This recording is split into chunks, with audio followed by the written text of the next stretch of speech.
Você está assistindo o podcast Pescando Saberes em Pauta.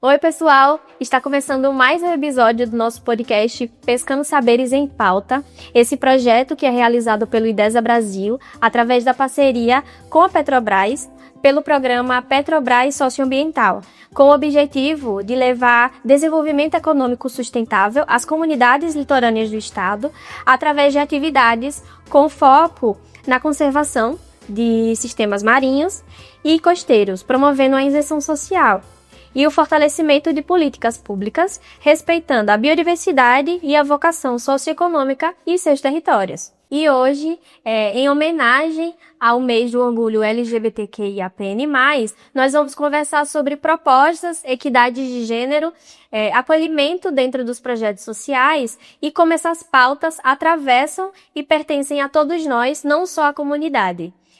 Hoje trouxemos aqui no nosso estúdio Artemis Luiza, que é graduanda em Geografia pela Universidade Federal de Sergipe, é pesquisadora na área de Geopolítica Ambiental. Ela atua em destaque na representação estudantil e atualmente também é mobilizadora territorial do projeto Pescando Saberes. Luiza também é atuante na luta pelos direitos da população trans e participa de iniciativas socioambientais. Possui experiência nas áreas de artes, sociedade e cultura e geografia, e também mantém atuação artística desde 2019, com passagens pela música e pelo teatro. Seja muito bem-vinda, Artemis. Obrigada Tati, obrigada pessoal. Um prazer muito grande estar aqui com vocês. Espero que nossa conversa seja enriquecedora. Eu queria saber, primeiramente, quais propostas elas podem ser pensadas dentro de projetos sociais, como o projeto Pescando Saberes, para garantir o acolhimento e a segurança das pessoas LGBTQIAPN+, especialmente de mulheres lésbicas, bissexuais e transexuais. É uma ótima pergunta, porque quando a gente pensa em projetos sociais, a gente até consegue lembrar de alguns, projetos sociais ou organizações ou entidades que girem em torno da comunidade LGBT, Então, entidades, por exemplo, nós temos diversas, Tem a ANTRA, a Astral, IBRAT, a Unidas, São muitos projetos e muitas entidades que participam dessa luta. Mas quando a gente fala em trazer a comunidade para dentro de projetos sociais, como o Pescando Saberes, nós temos que primeiro conhecer quem são essas pessoas, Então, quem são essas pessoas que poderiam ser assistidas pelo projeto? Onde elas estão, O nosso projeto ele gira em torno de municípios específicos. Então, dentro desses municípios específicos, dentro das comunidades que nós acessamos, quem são essas pessoas LGBT? Temos pessoas trans lá, temos pessoas lésbicas, gays, enfim, de toda a variedade de gênero, de sexualidade.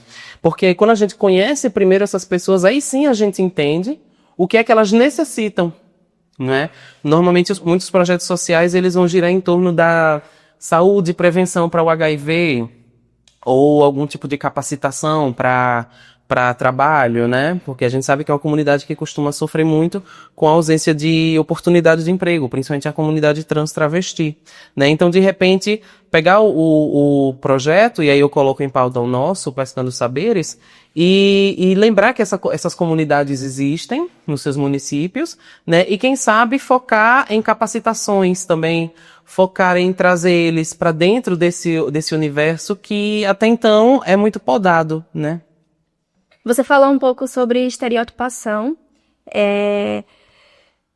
De que forma a estereotipação dos corpos LGBTQI+, em pessoas trans e travestis reforça a violência e limita os acessos a direitos fundamentais? E por que é tão urgente desconstruir essas imagens, sobretudo em contextos locais? Sim. Aqui de Sergipe.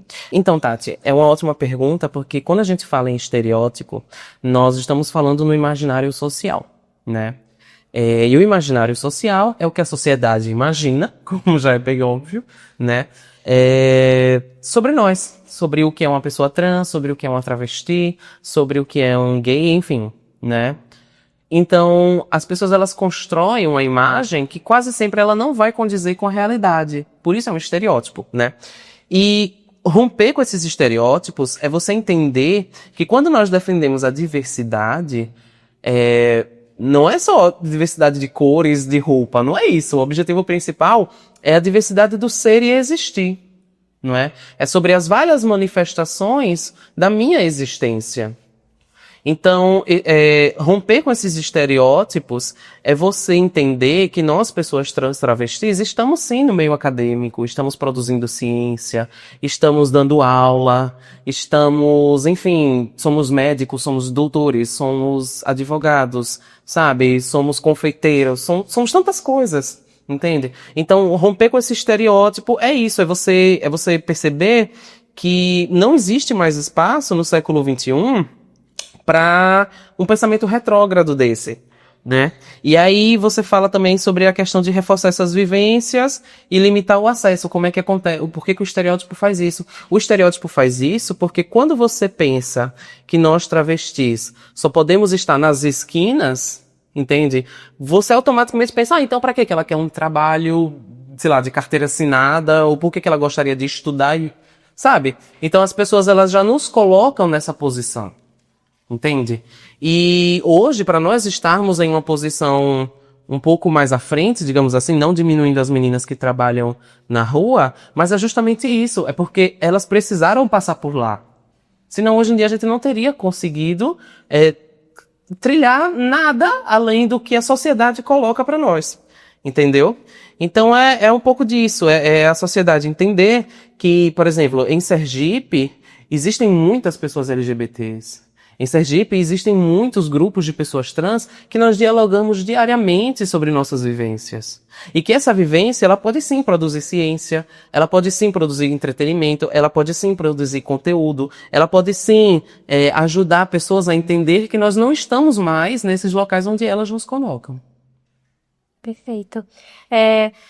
Falamos sobre mulheres, protagonismo das mulheres que compõem essa comunidade. Sim. De que forma a inclusão de pautas podem fortalecer a atuação das mulheres dentro dos espaços comunitários e institucionais? Tati, essa pauta eu acho ela perfeita, porque acho que na estrutura da sociedade brasileira, nós somos construídos para pensar que a sua pauta, enquanto uma mulher cis, não é a minha pauta enquanto uma mulher trans, né? Ou a sua pauta, sei lá, enquanto uma pessoa negra, não é a minha enquanto indígena, né? Isso foi muito bem planejado por quem tá lá em cima, né? Quem tá lá em cima no poder, tá? Para que a gente não se una, né, em prol de quem realmente é contra nós. Dá para entender? Então, quando a gente fala em como a sociedade, num todo, ela é ajudada quando nós trabalhamos na nossa pauta, é porque nós não estamos defendendo somente a nós. Nós defendemos o direito de todos. Nós defendemos o direito de todas as pessoas serem vistas como cidadãos, como seres que merecem ser respeitados. E hoje em dia a gente não entende isso na sociedade. As pessoas ainda não conseguiram compreender a diferença entre respeito e tolerância, né? Nós somos toleradas. A verdade é essa. Nós somos toleradas nos empregos, porque precisa, sei lá, de repente. Nós somos toleradas até nesse mês de junho, que é o mês da diversidade, onde as empresas se vestem de amigas LGBT para poder, enfim, fazer o que a gente chamaria de pink money, né? Então, assim, o respeito ele é muito diferente da tolerância, né? E aqui, por exemplo, no Pescando Saberes, é um espaço onde você consegue se sentir respeitada. Porque não existe a diferença entre mim e entre você. Isso é respeito. Então, quando a gente fala em como as mulheres têm que se sentir também representadas, e não somente as mulheres, mas as pessoas negras, as pessoas indígenas, os quilombolas, têm que se sentir respeitados dentro dos mesmos espaços, onde qualquer outro cidadão branco, cis, hétero, se sinta bem também. Né? Então é sobre isso, é sobre você entender que a nossa proposta, no final das contas, não é só para dizer, tipo assim, gente, eu quero sair na rua do jeito que eu quiser. Isso é o mais superficial. Nós estamos lutando por uma sociedade igualitária. Nós estamos lutando por uma sociedade onde não haja distinção entre você, entre mim, entre ele, entre ela e por aí vai. É isso que a gente quer. Perfeito. E agora, para finalizar, eu queria que você falasse por que é fundamental que pessoas de fora da comunidade também se comprometam com essas pautas.